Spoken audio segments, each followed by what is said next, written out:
아달월 곧 12째 달 13일은 왕의 어명을 시행하게 된 날이라. 유다인의 대적들이 그들을 제거하기를 바랐더니 유다인이 도리어 자기들을 미워하는 자들을 제거하게 된 그날에 유다인들이 아하수에로 왕의 각 지방 각 읍에 모여 자기들을 해하고자 한 자를 죽이려 하니 모든 민족이 그들을 두려워하여 능히 막을 자가 없고 각 지방 모든 지방관과 대신들과 총독들과 왕의 사물을 보는 자들이 모르드게를 두려워하므로 다 유다인을 도우니 모르드게가 왕궁에서 존귀하여 점점 창대함에 이 사람 모르드게의 명성이 각 지방에 퍼지더라.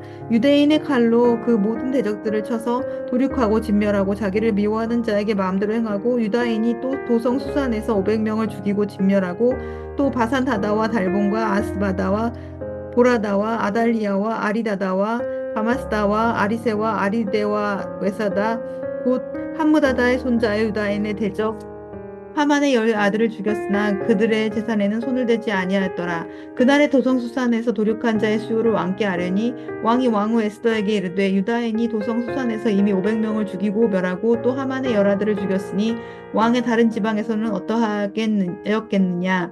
이제 그대의 소청이 무엇이냐 곧 허락하겠노라. 그대의 요구가 무엇이냐 또한 시행하겠노라 하니 에스더가 이르되 왕이 만일 좋게 여기시면 수산에 사는 유다인들이 내일도 오늘 조서대로 행하게 하시고 하만의 열아들 시체를 나무에 매달게 하소서 하니 왕이 그대로 행하기를 허락하고 조서를 수산에 내리니 하만의 열아들의 시체가 매달리니라. 아달월 14일에도 수산에 있는 유다인이 모여 또 300명을 수산에 도륙하되 그들의 재산에는 손을 대지 아니하였고 왕이 각 지방에 있는 다른 유다인들이 모여 스스로 생명을 보호하여 대적들에게서 벗어나며 자기들을 미워하는 자 7만 5천 명을 도륙하되 그들의 재산에는 손을 대지 아니하였더라. 아달월 13일에 그들 그 일을 행하였고 14일에 쉬며 그날의 잔치를 베풀어 즐겼고 수산에 사는 유다인들은 13일과 14일에 모였고 15일에 쉬며 이날의 잔치를 베풀어 즐긴지라. 그러므로 시골의 유다인 고 성이 없는 고을골에 사는 자들이 아달월 14일을 명절로 삼아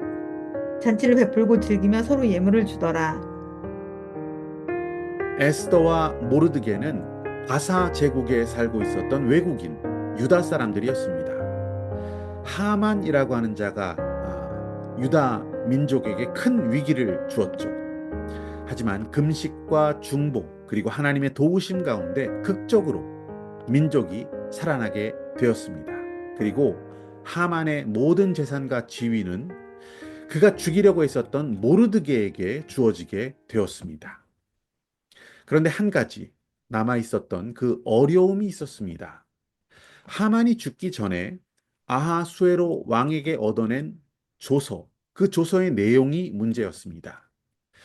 무려 127개나 되는 도에 있는 그 유다인들을 다 진멸하고 그들의 재산을 탈취해라 라는 내용의 왕의 조서였습니다. 왕의 어인이 찍혀 있는 조서. 돌이킬 수 없는 그 조서의 내용 때문에 반드시 그 일을 집행해야만 했던 그것이 문제였습니다. 그 집행의 날이 바로 오늘 1절에 나와 있는 아달월 곧 열두째 달 13일, 12월 13일이라고 편의상 할 수 있습니다. 그 조서에 나와 있는 그 내용대로 유다 민족의 학살이 집행되어지는 12월 13일. 그 전에 그 날이 오기 전에 모르드게는 뭔가 행동을 취해야 했습니다. 놀랍게도 그는 왕의 조서를 작성하는 자가 되어서 그 학살이 벌어질 일을 미연에 예방하고 방지할 수 있는 일을 진행할 수 있게 되었습니다. 유다 백성들이 학살당하게 된 날, 인종 청소를 당하는 그 멸망의 날, 그날, 그날을 오히려 유다 민족이 다른 모든 대적들을 물리치는 날, 무찌르는 날, 이기는 날, 승리의 날이 된다는 것을 선포하고 있는 왕의 조서를 모르드게가 작성하게 되는 것이죠.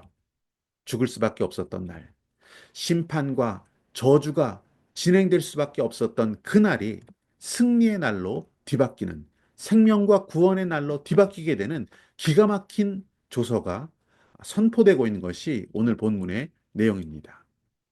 이 모든 일이 진행된 것 역시 하나님의 일이었습니다.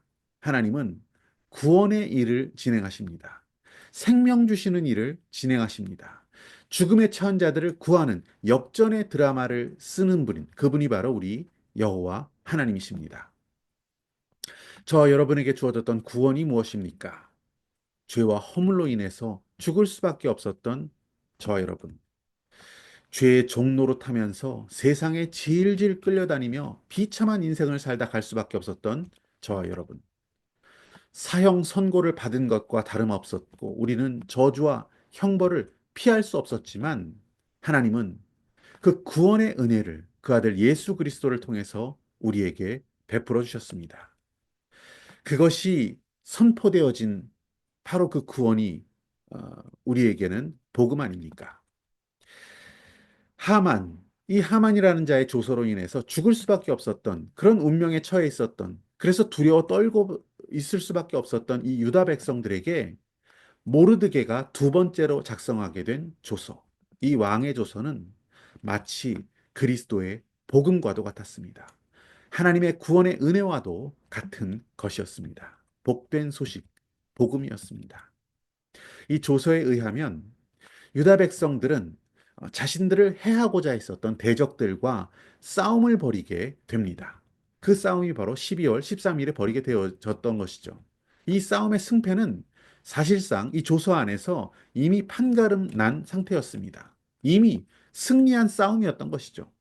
2절 말씀을 보시면 유다인들이 아하수에로 왕의 각 지방, 각 읍에 모여 자기들을 해하고자 한 자를 죽이려 하니 모든 민족이 그들을 두려워하여 능히 막을 자가 없고 유다 백성들은 그날 대적들과 싸워서 그들을 해하려던 자들과 싸워서 큰 승리를 이루게 됩니다. 수산궁에서만 500명, 전국적으로는 7만 5천 명의 대적들을 물리치는 바로 승리의 날이 되었던 것이죠. 이 싸움은 사실 이미 이긴 싸움이었습니다. 승리가 선포된 그 왕의 조서에서 승리가 선포된 싸움을 유다 민족들은 싸웠고 대승했습니다. 여러분, 저와 여러분의 싸움은 어떻습니까? 우리의 죄와 허물로 인해서 우리가 치러야 할 대가, 그것은 영원한 형벌과 죽음입니다.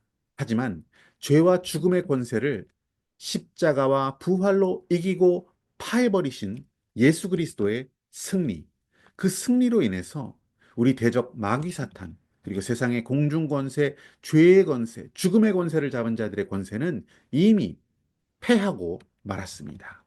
우리는 이미 승리한 자들입니다. 그리스도의 부활 승리로 인해서 사탄은 그의 머리를 상하게 되었습니다. 이미 승리한 싸움입니다. 우리의 싸움은 사실상 이미 결판이 났습니다. 우리 대장 예수 그리스도께서 승리해 놓으신 그 싸움을 우리는 지금 싸워가고 있는 것입니다. 오늘 본문에서 12월 13일 대적들과 싸워서 큰 승리를 거두게 된 그 유다 백성들은 대적들의 모든 소유를 약탈할 수 있었습니다. 이것이 얼마든지 가능했습니다. 하지만 유다 백성들은 그 대적들의 재산에 손을 대지 않습니다.